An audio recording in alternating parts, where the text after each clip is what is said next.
Thank you for tuning in to this week's episode of Grieving Voices. Today, I am happy to address a very important topic for Mental Health Awareness Month.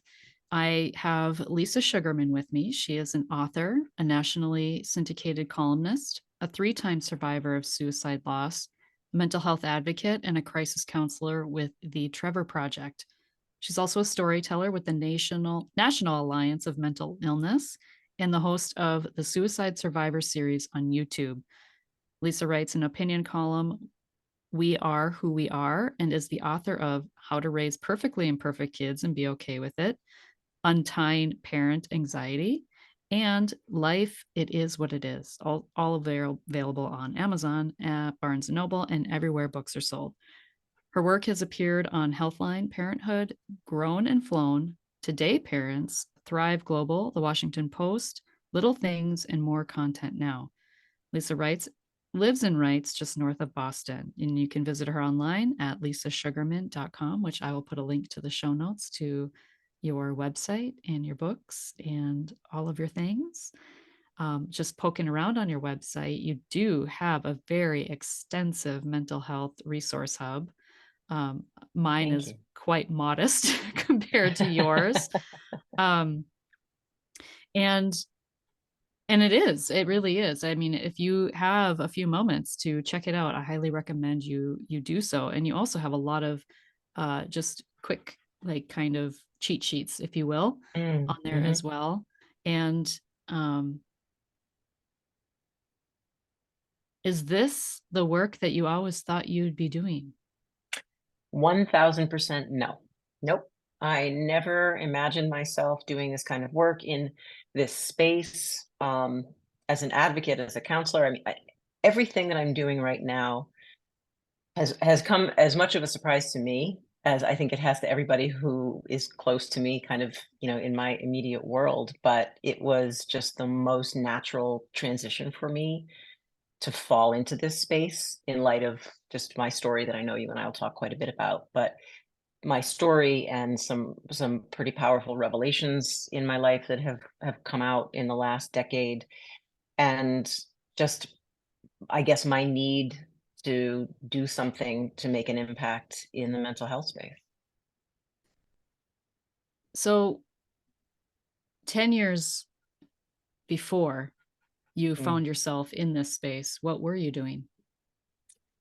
So I've always been a writer. That hasn't changed. I've always created content, and I've been many different um, types of writers. I've been a newspaper journalist. I've written for magazines. I've written for publishing companies, done lots of marketing and PR and that sort of thing. I've been a columnist for many years. I've written books.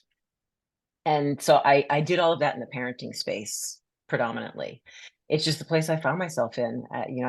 My husband and I have two, they're now grown daughters, almost 24 and almost 27. So we've kind of cycled through that whole parenting stage of life with little kids and college kids, and that's what I was writing about. I mean, that was the space I was in. It was what I was doing day to day. I was kind of writing about the work-life balance, and I was a working mom, and my husband traveled a ton, and it was really just about that family dynamic, and that's where everything's centered. And I think it was really almost kind of an overnight shift about 10 years ago that kind of brought me into the space that I'm in now. We'll put a pin in that piece. I It's a just big want to, pin. I we will. I want to Yeah. rewind just for a moment because Mm, I just want to touch on what you were sharing about writing about parenthood, and that was the space you were in, and you wrote books about that. How to mm. raise perfectly imperfect kids and be okay with it. Can you share a little bit, just because, and you mentioned balance. So for Mental Health Awareness Month, can you share a little bit about mental health raising teens, number Mhm. one, Mhm. and today, particularly as in hindsight with what you know now? And then also, there's a two-part question, Yeah. um, for entrepreneurs listening who have kids who are doing all the things. Mm. What has balance been for you? Is there such a thing? So, two-part No. question. I guess there's balance, but there's like a precarious balance as far as I'm concerned. So the first question. I think that the best advice I could give, or the best comment that I could make about being a parent of a teen or a young adult child is keep your mouth shut.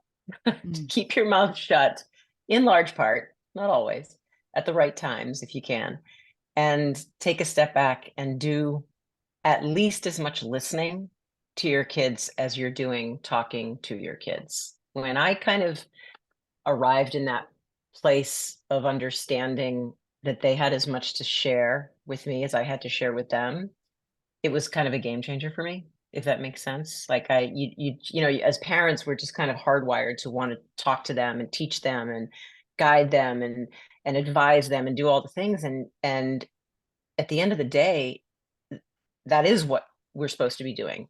But we're also supposed to be allowing them to kind of do the same thing. Like, we're figuring out how to be parents when our kids are figuring out how to be humans. So Mm. there's a whole bunch of figuring of things out that we all have to be, I think, a little gracious to each other when we're in that position. So that's what I would say, to a parent of a child in that space and time, is just spend as much time as you can listening to your kids and creating space for them to have those conversations, because they have an awful lot to say. We just don't think they do. The second part of your question is a little more complicated, the balancing part. So, look, it's like trial by fire. I think that when you keep your own self-care as kind of an anchor in your life, recognizing that you're absolutely useless to yourself, your family, your immediate family, your extended family, your friends, your job, you're useless if you're not okay inside. If your mental health and your physical health aren't good, there is no balance. There's no such thing as balance, I don't think, or I haven't found. And it's only when there's harmony with those things, and you give yourself, again, giving yourself grace to do what you need to do, take the time you need to take, um, focus on what you need as a human being. And then obviously, of course, what your kids need, what your partner needs, what your family needs. I think the balance part comes a lot easier when you do that, or when I've done that, for sure. And I think for myself personally, it's like recognizing my limits. Hmm. What are my limits? And then where Hmm. can I fill that gap and where can I ask for help and support? Hmm. Yeah, that's big, for I've sure. also found too, like with because I'm in the trenches of college and teen pre-college years, and Mm. wow, what a what a trip. Yeah, Um, that's an understatement. but I think one thing that I have found personally, we have two ears and one mouth for a reason, right? Like to touch on what you Hmm. shared, but I have found because I can go into teacher preacher mode. I've been Hmm. there, I've done that, and I We have a we lot of all wisdom to can. share. Yeah, I have so Sure, much sure. wisdom. Just listen to me, just I want to spare you. But Hmm. I also recognize that the hard lessons are is where our growth is. And so Hmm. what I have found personally that's helped for me is when I feel like I want to give advice, or I want to, yeah, give advice Hmm. that may be unsolicited. Rather, I propose it as a question. I get Hmm. very inquisitive and curious. And so I pose it Mm. as a question like, well, what do you think about this? For example, just for example, let's say they're, dating relationships, right? If they're dating somebody, um, are you talking at her or are you talking with her? Mm. When I'm recognizing something that I'm hearing or seeing, right? And so it's not telling him what to do, not telling my son what to do or how to communicate with his girlfriend, but being inquisitive about how he's going about that. Mhm. And his response, fair point.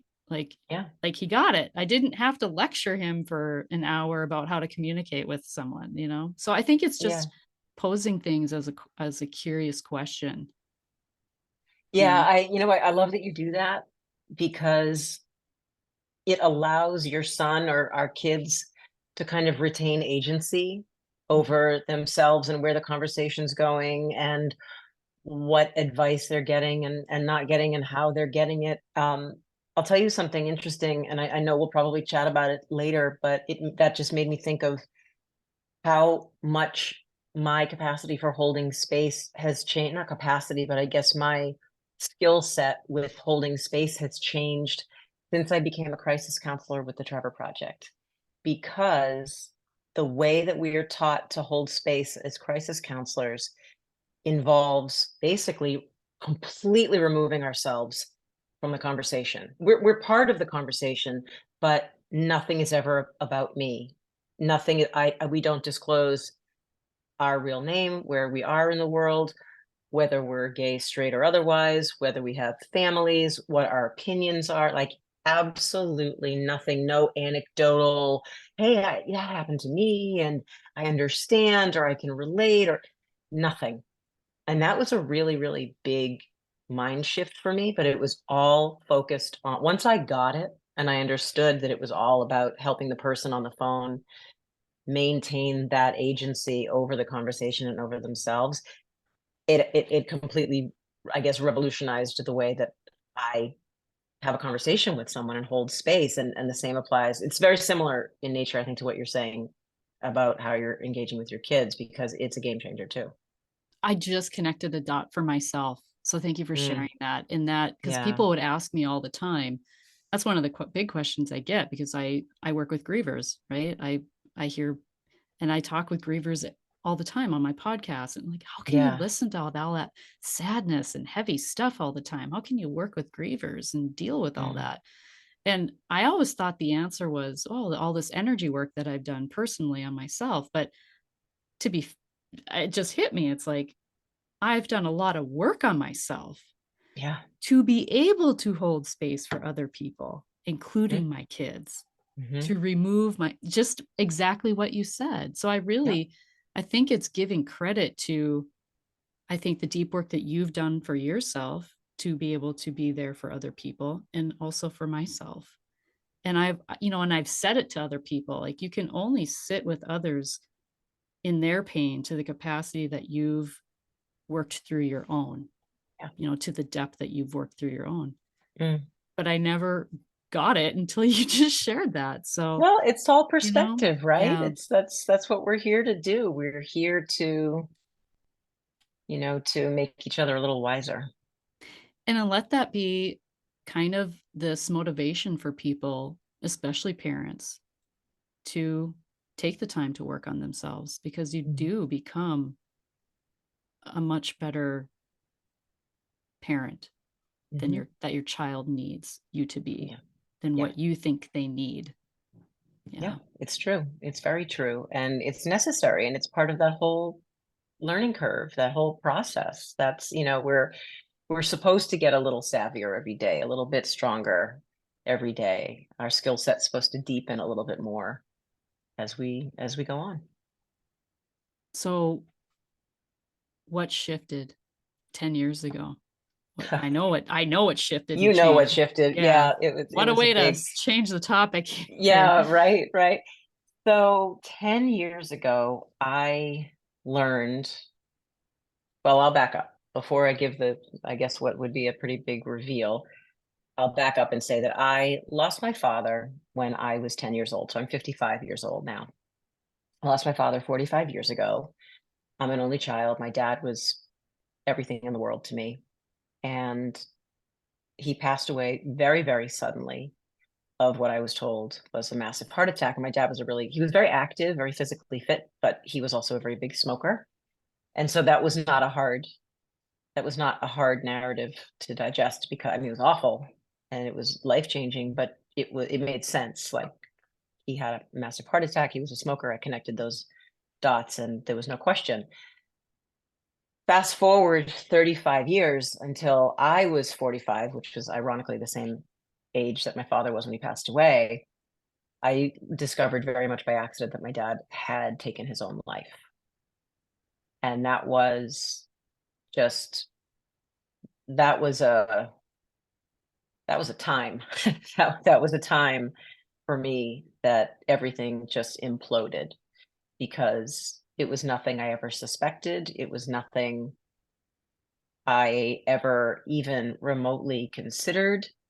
And I just like bumped into a family member I hadn't seen in years, and we were talking, and my husband and I were just out having lunch somewhere at an outdoor cafe, and she sat down and we were catching up, and she asked me about my kids, and my girls were teens at the time, and she asked me if out of the blue, Victoria, like out of the blue, asked me if my kids had any of the same depression and mental illness that my father had. And I did not know what in the hell she was talking about. Mm. And but that being said, as puzzled as I was by that whole conversation, I didn't ask her anything about it. I think I was too stunned in that moment. I didn't know where it was coming from. I kind of let the conversation come and go, and she left, and I turned to my husband and I was like, "What in the hell was that?" He's like, "I have no idea what that was." My mom and I are extremely, extremely close. We talk multiple times a day. She's my best friend in the world. I didn't run to her after that thinking, "Mom, what am I missing?" Like, well, I didn't do that, surprisingly. Kind of the next time she and I were together, which wasn't too long after that, we were having lunch, and we were just doing like the normal reminiscing that we would always do. Nothing out of the ordinary. And very much in a spontaneous moment, I asked her if my father had been depressed, and she said yes. And before I knew it was coming out of my mouth, I had never thought about it. I had never asked myself the question, certainly was not prepared to ask my mother the question, never crossed my conscious mind. All of a sudden, out of nowhere, I blurted out, did dad take his life? And she said yes. And she explained to me that he had taken his life, and that in that moment, when she was, considering everything that was happening now going forward, me, and I was 10 at the time and had no siblings, and it was just the two of us. What would she do? How would I react? What would that do to me? Losing him, what would that do to me? But then finding out it was a suicide, what would that do to me? And so she made that decision in that moment to shield me from that truth and to tell me that he had died of a heart attack, and never spoke about it with anyone ever, until she and I talked about it when I was 45. So Mm. that's my why for doing what I'm doing. And it unfortunately was not just my father dying by suicide. A cousin of mine took his life a year before my father. And that I did know was a suicide at the time. That was my first experience kind of understanding, even just in general terms, what suicide was. And then 3 years ago, my husband and I had a very, very close childhood friend. He took his life very unexpectedly. So we've kind of had that trifecta of suicide in our life. And I just, I needed to do something with it. I needed to kind of change it up, and take whatever I went through or whatever I learned from it, that lived experience, and just pay it forward. So here I am. Did it change your relationship with your mother? It made it even, not that I ever thought that this was possible, it made it stronger. My mother is a force of nature. My mother is one of the most remarkable humans that I've ever known. She is incredibly resilient and so kind and generous and supportive in every way. And I knew instantly. I mean, I was a mom. I had already been a mom of teenage kids by the time I found out about my dad. So I, in that moment, knew immediately, didn't need an explanation. I understood exactly why she kept it from me.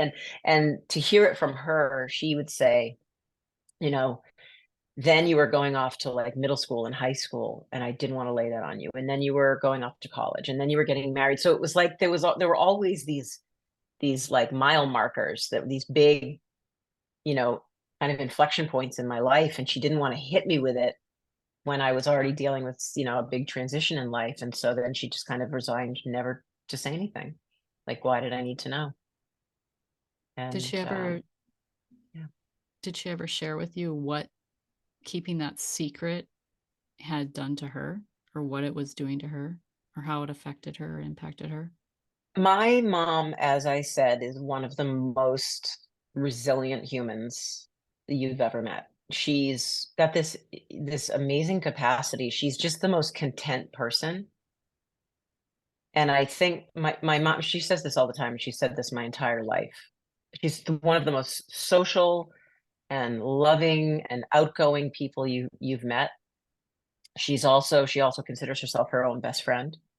So I remember she would always say to me, I'd be in the car and I'd be talking to myself and having a conversation and kind of working through things. And, or if I was off at school, she would do things like that. She never harbored any ill will toward my father at all. She said, I never, since the day I learned that it was a suicide, which was, the day he died, there was a note that was found. So it was pretty clear. She said, I never have had a single moment of any feelings of anger toward dad. I've always understood, she knew the kind of pressure he was under. It was really my father's family.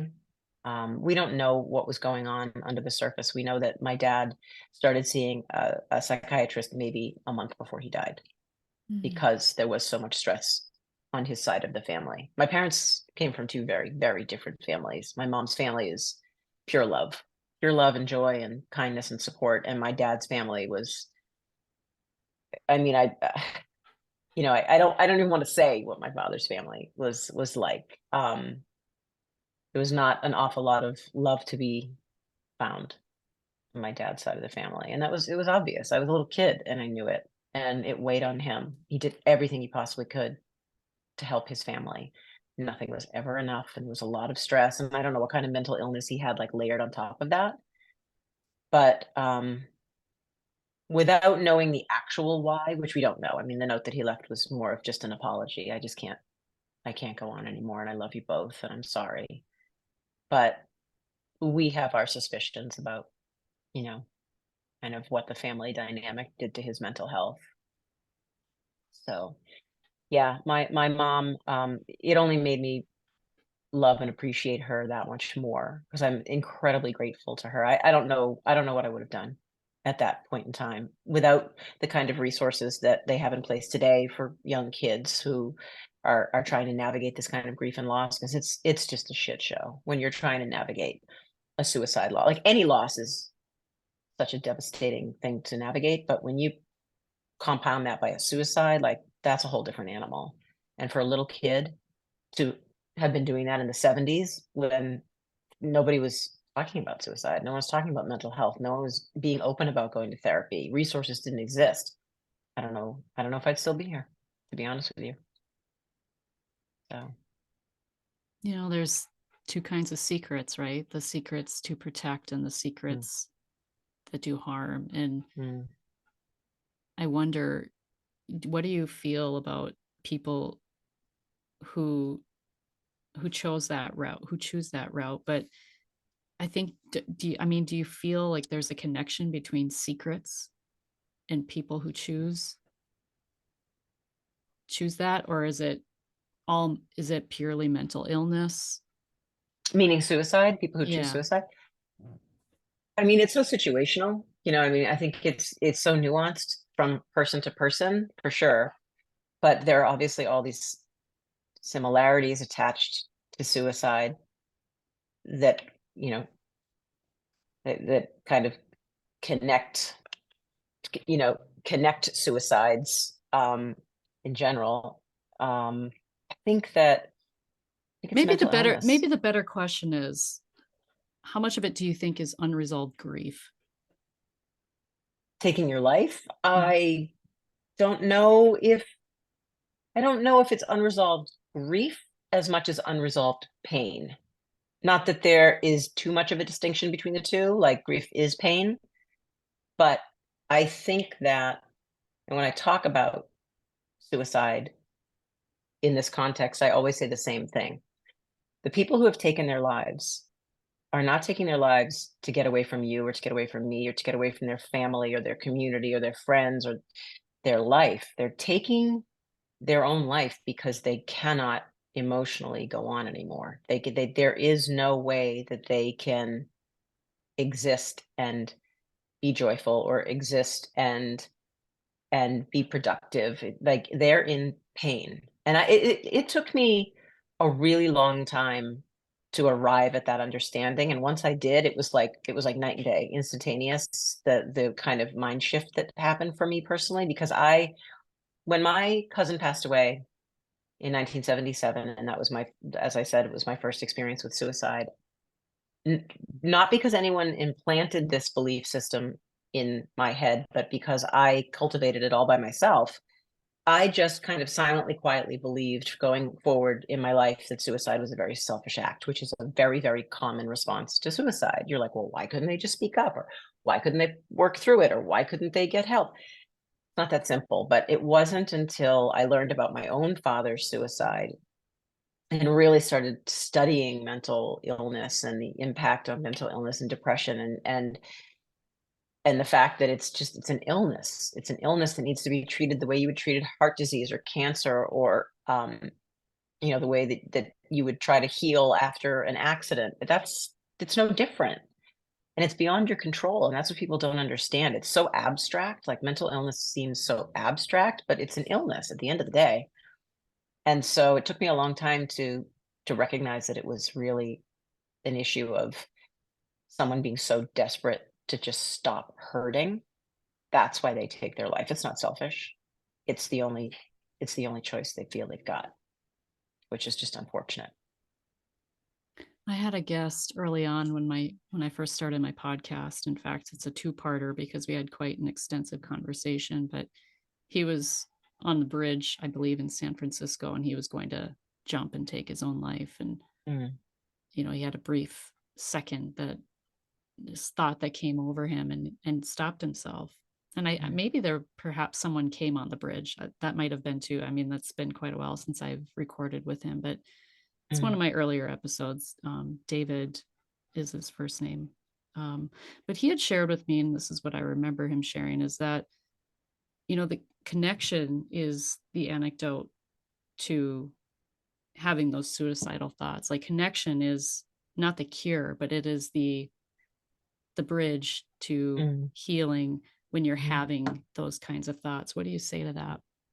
Oh, I absolutely agree with that. I think connection and community. I'm reading a book right now, by Francis Weller. I don't know if you've ever read it. It's called The Wild Edge of Sorrow, Hmm. and he's just an absolutely brilliant man, and he's been doing these grief and healing practices for years, and he talked about that very specifically. That um, I just lost my train of thought because it just was flooding into my head, everything that I was reading about what we were just talking about. Connection. Yeah, thank you. He talked about the fact that at the end of the day, it's community that helps us heal. It's community that helps us grieve. It's community that helps us navigate loss or tragedy or some kind of misfortune. It's by staying together as a unit and leaning on one another. Like, we're not supposed to be here alone for a reason. We're not all here by ourselves. We're here to create these relationships.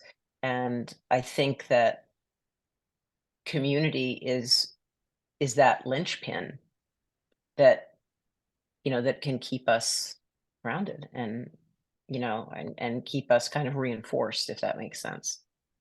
What would you say to people who are listening and from your own personal experience Mm, where they may feel guilt because their love, their connection to the person just wasn't enough? mm.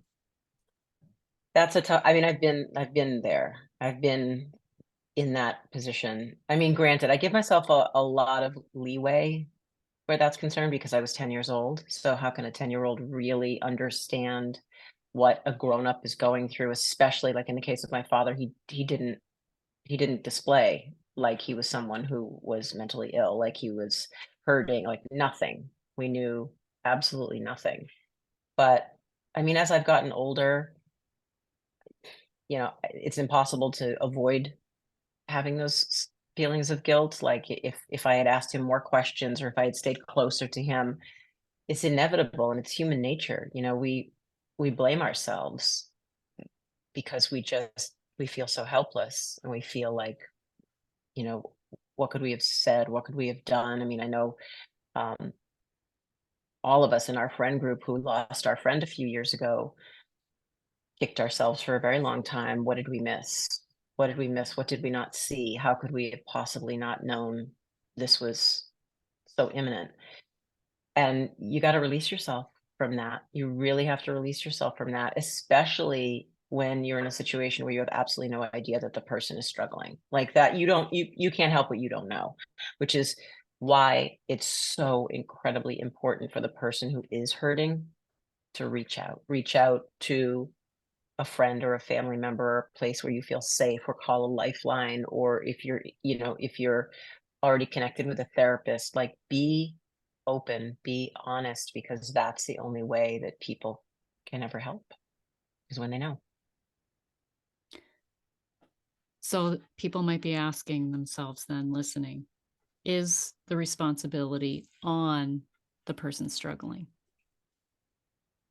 I think that's a hard one. To a point, maybe to a point. In terms of vulnerability, sure. I think in as much as they have the capacity to reach out and just say, if it's only a matter of saying, "Hey, I'm not okay.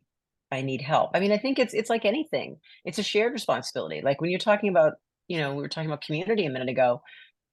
I think it's everybody's responsibility to be looking out for everybody and to care for each other and to check in on each other. So I think it's all a shared responsibility to a point. I mean, I think that when a person is struggling and at that, like, on the brink and that close to making that kind of um, decision, thinking about suicide, it becomes challenging because you don't know how much they have the capacity to reach out or to articulate.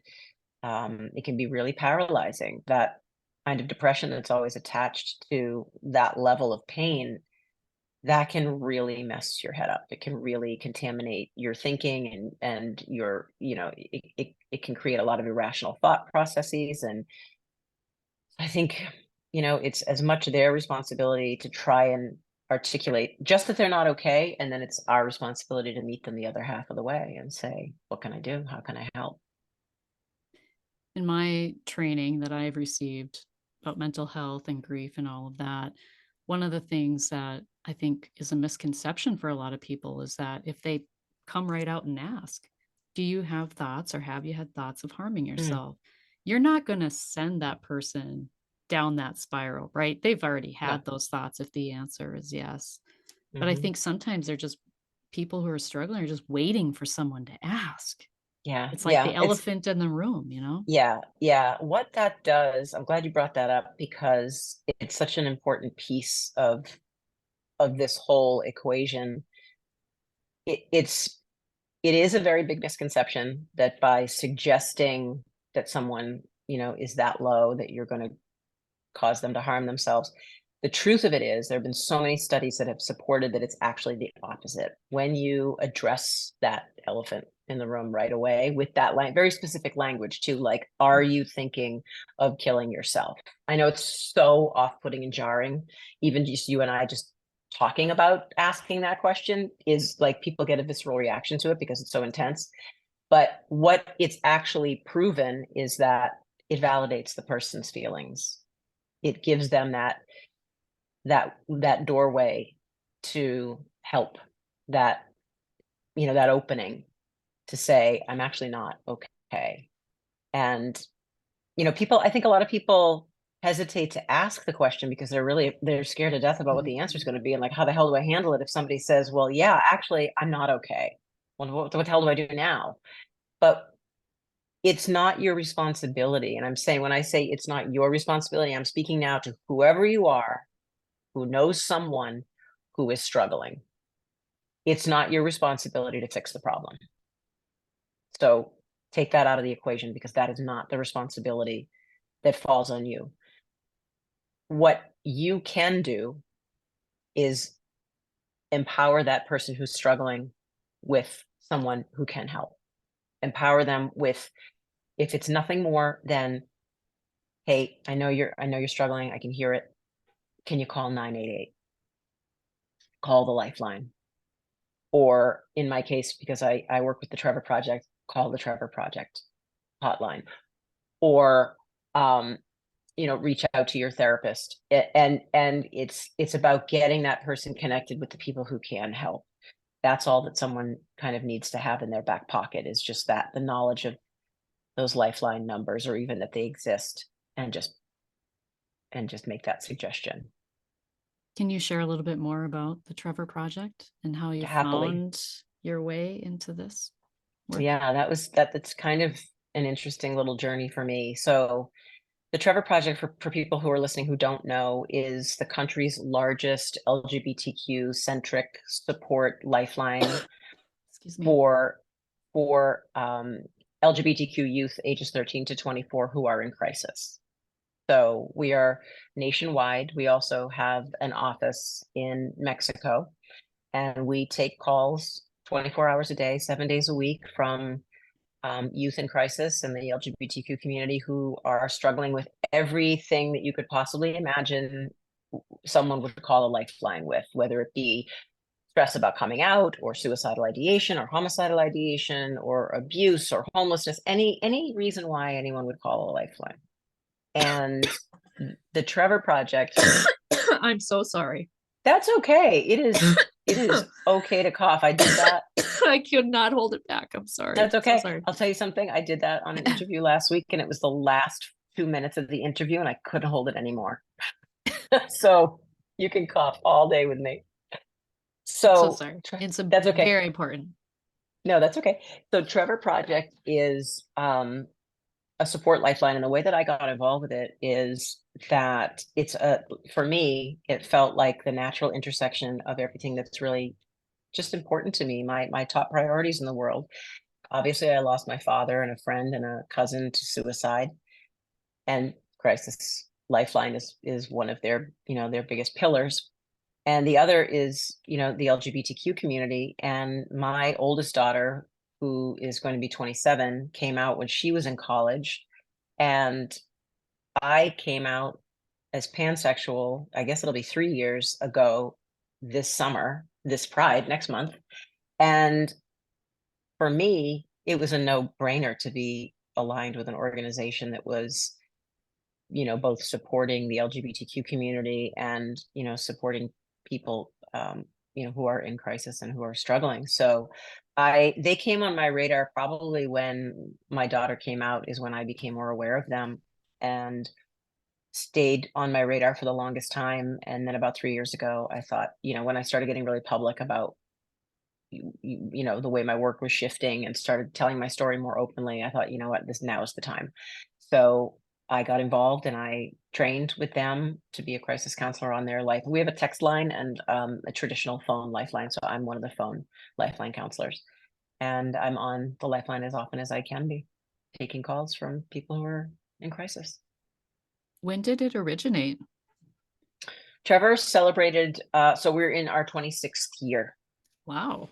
Yep. Has a really neat little origin story. So 26 years ago, the three founding members were there was a film about a high school boy named Trevor, and he was struggling with his sexuality, and the movie, the little short video, was up for an Academy, and they played the video during the Academy Award, because I think it was like a 12 or 15-minute video. So they either played the whole thing or they played an excerpt. But the producers of this video and creators of this video said, you know what, we're playing this thing. We really have to have a kind of a support system. We're playing it to encourage people to reach out when they need help. We really should have something in place for people who are watching this video now to reach out. So they started a lifeline, and along with the video being played during the academies, they flashed its number up on the screen, and I think they got something like 1,500 calls that night, and the lifeline has been in place ever since. Wow. Yeah. 26 years later. And what's your latest book that you've written since you've made this transition in your work and your writing and all of that? Like, what the latest book, how has your writing shifted?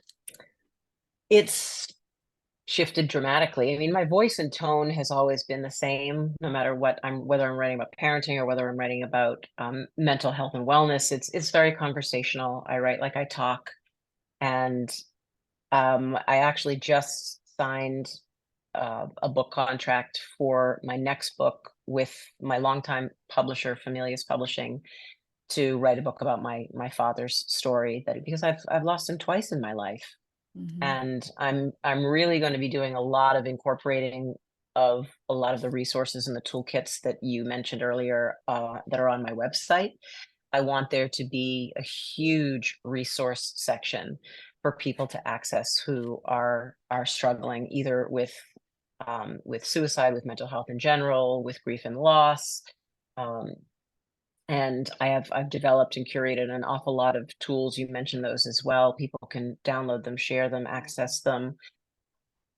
I want to incorporate that into the book. So my story about my father will really kind of be the vehicle for having the bigger, more important conversations about surviving a suicide loss and navigating that. So that's what I'm working on now, and I believe the tentative publication date is 2025. 2025 or 2026. So we're just in the beginning stages. What did your life look like after you found out how he died? If you were looking at me, if you were a friend of mine, like even a close friend, most likely you would not have known that there was anything going on under the surface. I blew up.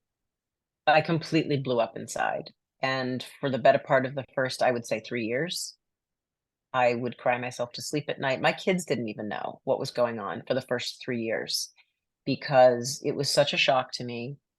I I felt like I was dealing with my own brand new grief. Like I was starting day one, all over again.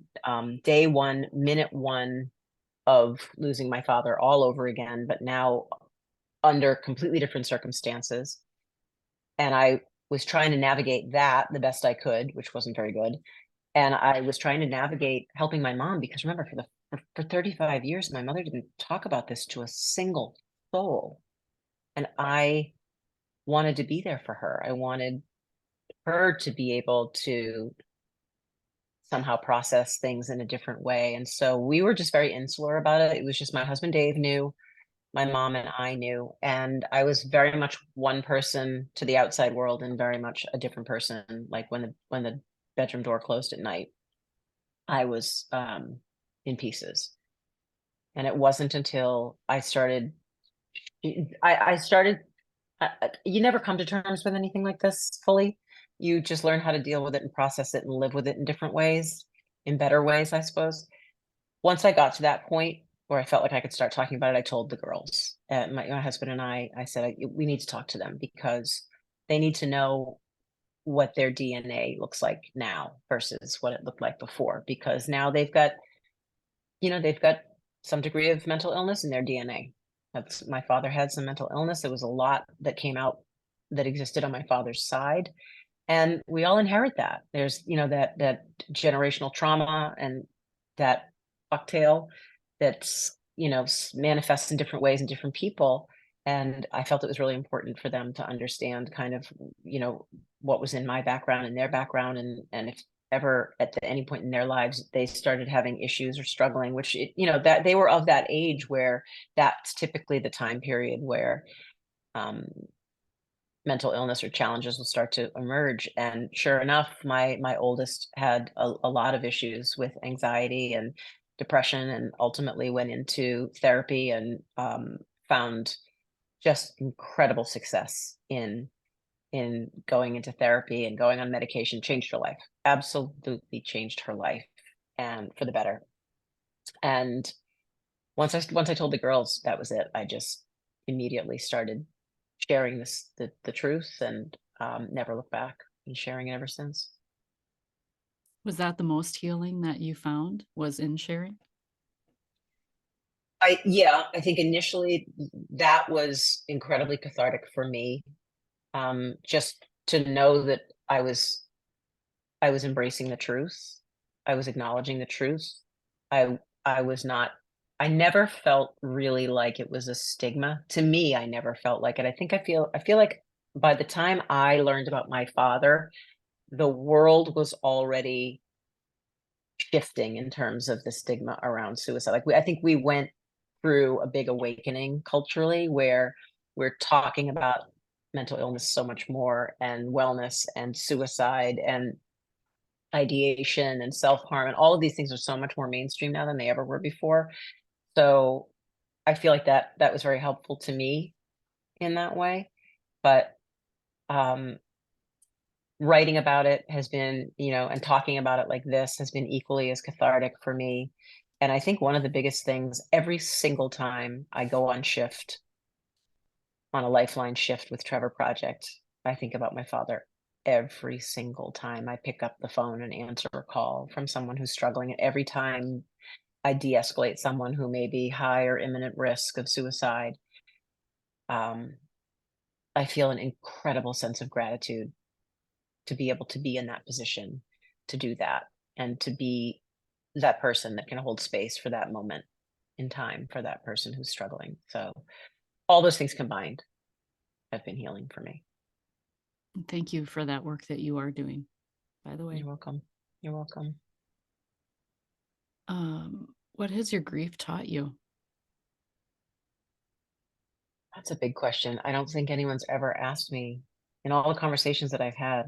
I don't think anyone's ever asked me that. I think it's taught me that I'm a lot more resilient than I ever believed myself to be. And then at the same exact time, I'm a lot more vulnerable and affected by it than I ever believed I could be. Um, for me, I think I've learned that openness and transparency and sharing my story is is is such a tool. It's such a valuable tool. It's taught me that I can be of service to other people. My lived experience, while it may be very nuanced, everybody's is very nuanced. You don't usually meet people who have lost the same person twice in their life and grieved twice. So I have a little bit of a unique story in that way.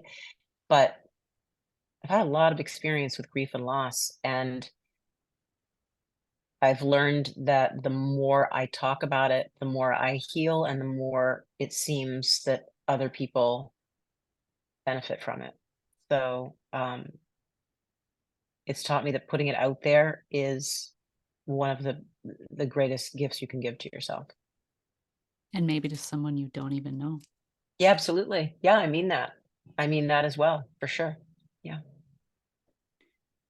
What is one thing that you would share with people who are listening who are struggling? Mm. And then also, what is one thing that you would share with people who are in support of or want to support someone that maybe something you haven't shared already? Maybe that helped you, or that in your training and things that you've learned along Mm. the way. So in terms of, you know, what I would share, um, if someone's struggling, I would say just give yourself some grace. The way that you feel right now in this moment, this heaviness, this place of despair or hopelessness is not the way you will always feel. There is a change that happens. There is another side to these feelings and this kind of desperation. So I would say be patient with yourself and gift yourself a little bit of time to be to allow yourself to be where you are at this moment. I say it this way often: meet yourself exactly where you are right now. Don't try and get ahead, because you've got to be where you are right now. You've got to sit in the feelings, even if they're shitty feelings to sit in, even if they're so painful and so difficult. Um, it's so important to allow those to penetrate, because when we compartmentalize them, we push them away, we try and negate them or avoid them, they're going to come back hard, and they're going to take you down when you don't see it coming. So it may not sound like great advice, but when you meet yourself where you are right now, it can be one of the greatest gifts you give yourself because you get to dictate the pace. You get to decide when you move forward and how you move forward. So that's what I would say to that. And in terms of, I guess, coping strategies or things that I would tell people to do, like self-care, self-care, self-care. Like whatever that looks like to you, whether it's um giving yourself permission to say no, I don't feel like socializing tonight, or I I think I need to spend time getting these feelings that I have in my head and my heart out. If you want to talk to someone who is a safe person, or maybe you want to put them down in a journal, or maybe you need to go in nature and go for a hike or a walk, or maybe you need to go for a run, or maybe you practice yoga and that is a place where you can kind of detach. I would say let yourself focus on doing those kinds of things to kind of recharge, to help yourself. What do they say about a radiator? You've got to bleed the radiator so it doesn't blow up. And we've got to do that with our emotions. So I would say whatever your thing is, that, and everybody knows what their thing is so well, whatever your thing is, um, let yourself do that thing as a way of um, helping yourself to heal. That's what I would say. I like the metaphor of using or analogy of using luggage, right? Mm, So ever since we were children, we've been packing our luggage. Something happens, like I lost my dad. When I was 8, he was 44 years old. mm, Pack that suitcase. My grandmother died a year before him. I packed that suitcase. Molested, packed a suitcase, like, and by the time mm. I was in my early 20s, like I had a lot of luggage I was dragging Yeah, with me from the yeah, past, yeah, right? yeah. And I think all of that luggage can just get so overwhelming to lug around. Mm. You don't get to where you are in your suffering and in your pain overnight. No. You can't expect that you're going to get healed overnight. Mm, So it's just looking at that one suitcase. I'm going to look at this one suitcase. mhm, What do I need to take from this suitcase? What can I remove one garment at a time? And that's really, I think, I just started chipping away, because I felt I struggled with postpartum. There were so many struggles that I had. I thought I was doomed for suffering. And I just want to share mm, with people, just start with one suitcase, yeah. one thing. What a And beautiful image. Yeah. yeah, bring some support in doing that. Mhm, Find the thing that you resonate with. Find the person that is safe for you. mhm. Just baby steps. You don't have, That's right. how do you eat an elephant? One bite at a time, But right? that's right. Well, that's right. That's why I say just you get to set the pace, Hmm. and it's very much a marathon. It's not a sprint. So in that context, you get to decide how you cover that ground. But every step that you take, it doesn't matter what the pace is, every step you take is forward motion. That's, progress, if you want to look at it that way. And while in the case of grief and loss, we never stop grieving for our people. Like, that. I know that. Most people who are listening to this know that. You don't stop. What we're all doing here, what you and I are doing by having this conversation is giving people, you know, the tools to learn how to navigate the trip a little easier, maybe be a little lighter, maybe, um, you know, find hope a little sooner. That's the point, because at the end of the day, for me, one of the things, and this goes back to what you asked, what did I learn about grief? I've learned not to fear it. I've learned not to try and push it away, because to me, and I've lost, we're talking about the three people who I've lost, a father, cousin, and a friend, but I that's just a suicide. I've lost grandparents, aunts, uncles. I mean, I've lost friends. I've been accompanied by grief my entire life. I don't want to stop grieving for those people because I love those people. And those people are a part of the fabric of my life. They're part of that whole tapestry of my life. So I want to wrap myself in that quilt of them all the time, all of these people that I've lost. So my grief, while at the same time that it's sad, is also the thing that keeps me tethered to those people.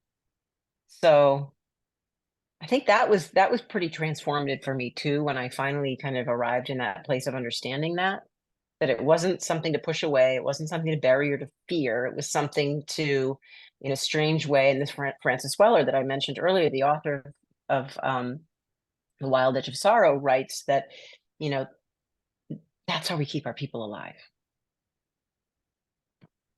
you know? And I think we all need to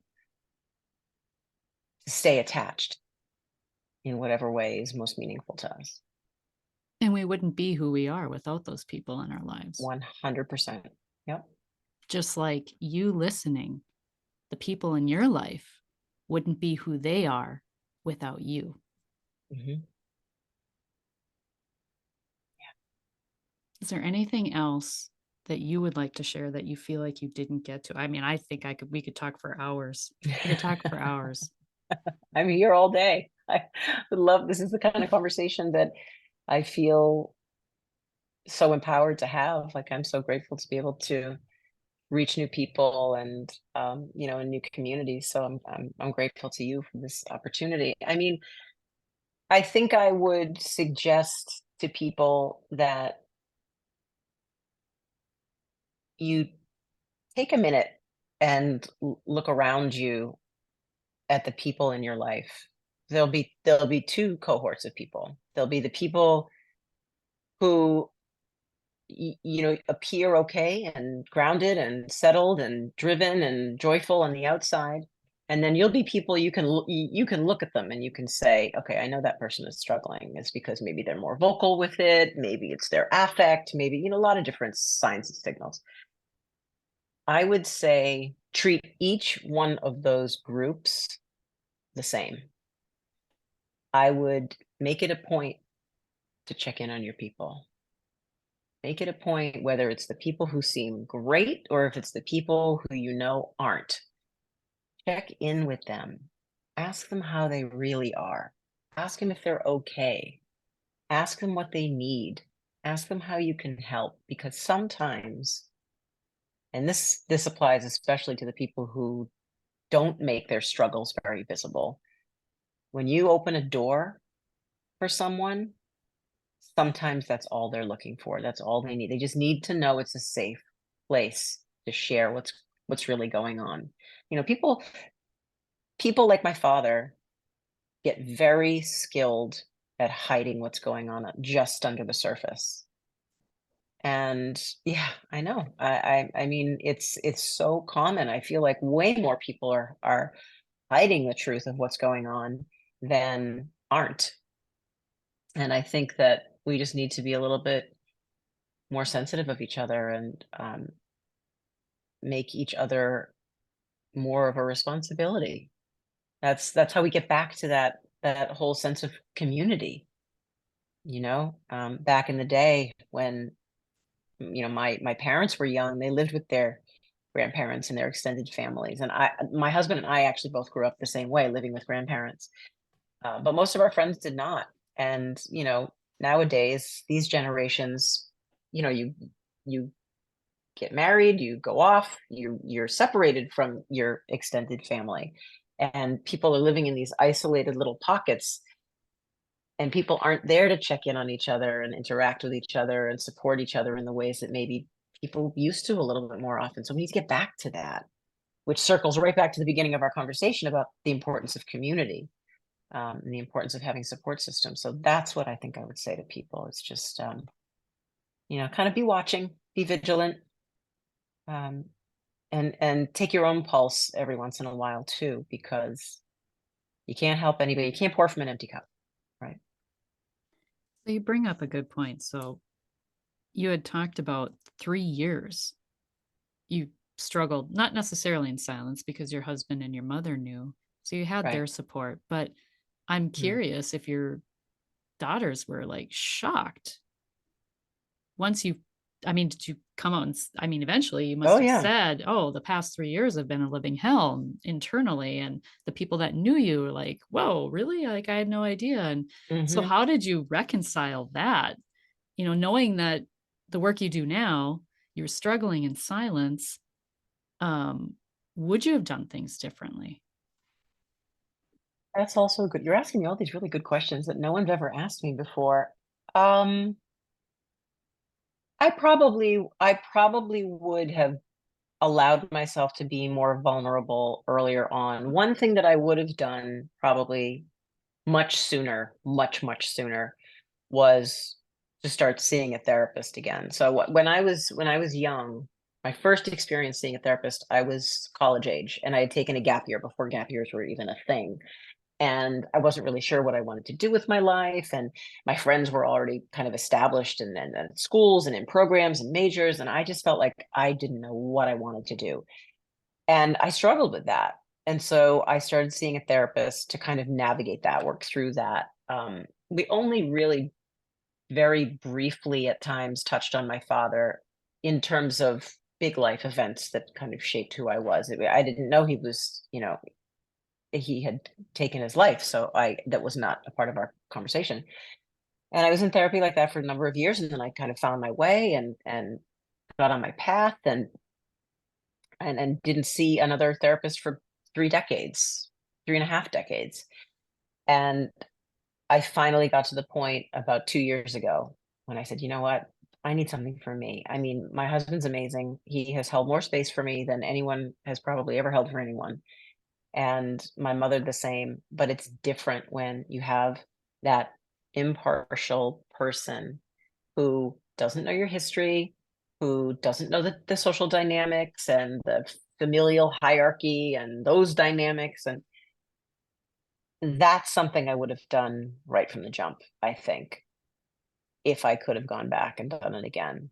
Um, Maybe not done anything differently in terms of telling my children. I didn't want to tell them prematurely. I wanted to make sure that they had kind of the capacity to deal with that. Like, they were teenagers and it was heavy. And what I was talking about was something incredibly intense that I wanted to make sure they could deal with. So I don't regret waiting for that. Um, but yeah, I probably would have, been a little bit more open about it to the rest of the family, and I probably would have done therapy sooner. That's a good answer. Because I think a lot of people, and the reason why I asked too is because, we can have these regrets, right? And Mm. that's grief. And you had spoken, touched on, like, at the point you didn't know what to do with your life. You weren't sure and you were struggling. And that's kind of what Yeah. caused you to seek help and support. But how much of it do you think, like, it's just in hindsight now, it's like, of course, the loss of your father and your cousin had greatly impacted you, but I just see so many kids like today, like there's divorce and there's just the heaviness of the world and social Mm. media and kids are just mean, right? Kids are Yeah. just mean. Yeah. And it's like Yeah. it's so can you just speak briefly to maybe the and I don't know that a lot of young people are listening to this, but surely their parents or caregivers are. Can you speak to supporting someone who was like you, who didn't know, like, who's felt like a fish out of water, right? Floundering and Mm. I really think in the same way that I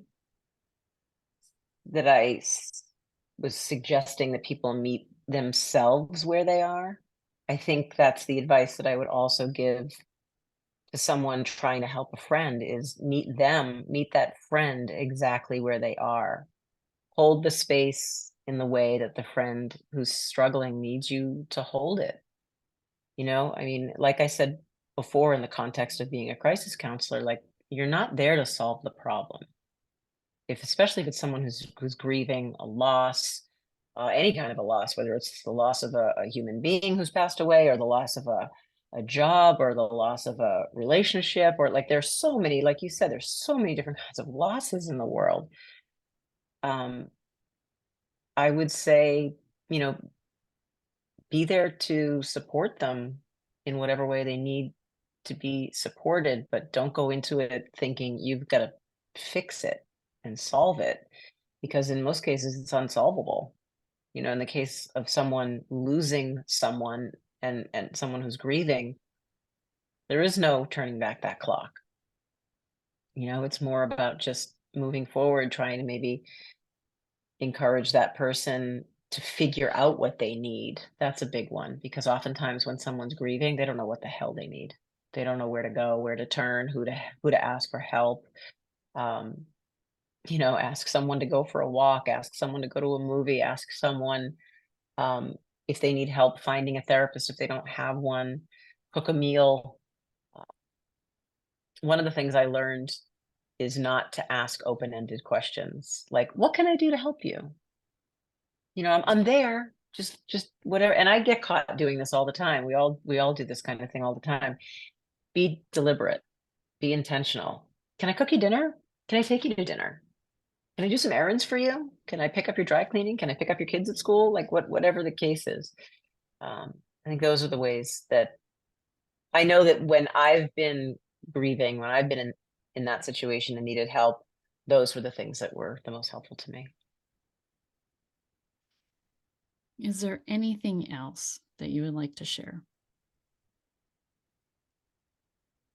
You know, I would just say, even if you're someone who is private, and a lot of people are, I am very much, very much so. I am private in spite of the fact that everything I do is so public. I write about everything I write about is, you know, out there for the world to see. A lot of people are not comfortable sharing what's going on the inside. I would say give people around you the benefit of the doubt. Give the people in your life the benefit of the doubt that they can help you, that they can somehow offer support. Trust, you know who you can trust. We all know who we can trust the most.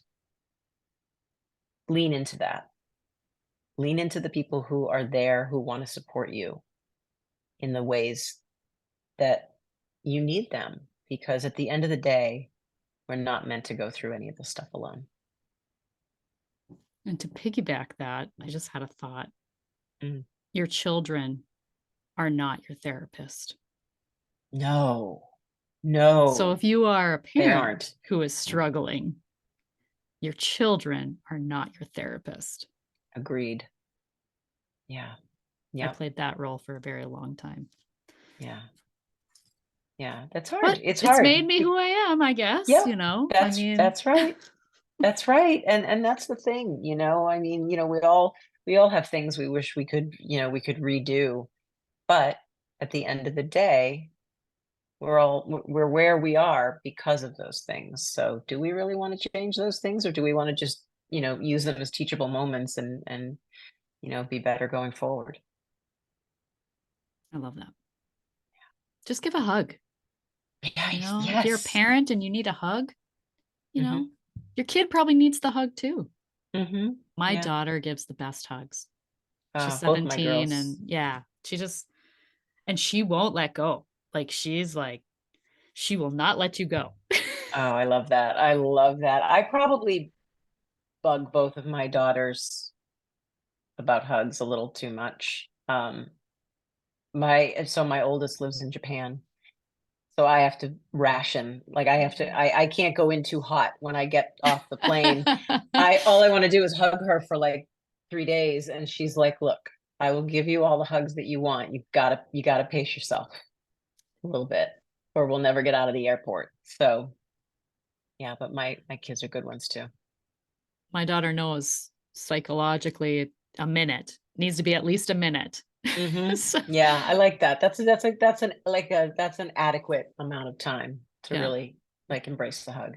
got to let those Mhm. good feeling endorphins come up. Mhm. And she knows that. So, Yeah. yeah. Yeah. That's good insights. That's That's a child who comes from a good place. Mm. Yeah, our kids teach us too. For Never sure. forget that. Well, thank you so much for being a part of my podcast and the mission of my podcast, which is to make it less taboo to talk about grief, to talk about mental health and suicide and all the ways that we grieve and the experiences that shape us. So, thank you so much for sharing your story, for the work that you do. And I will put all the links to the show notes, but please share again where people can find you and connect with you.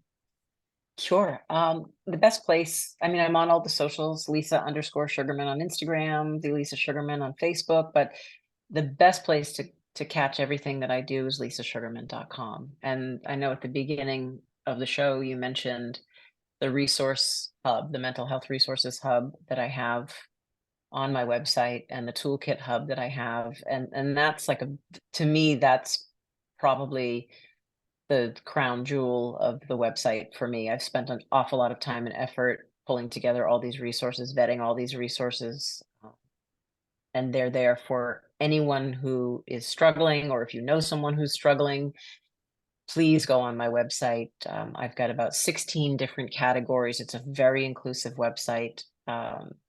Doesn't matter who you are, what your background is. I hopefully have help that's right for you. So take a peek. Thank you again. And remember, when you unleash your heart, you unleash your life. Much love.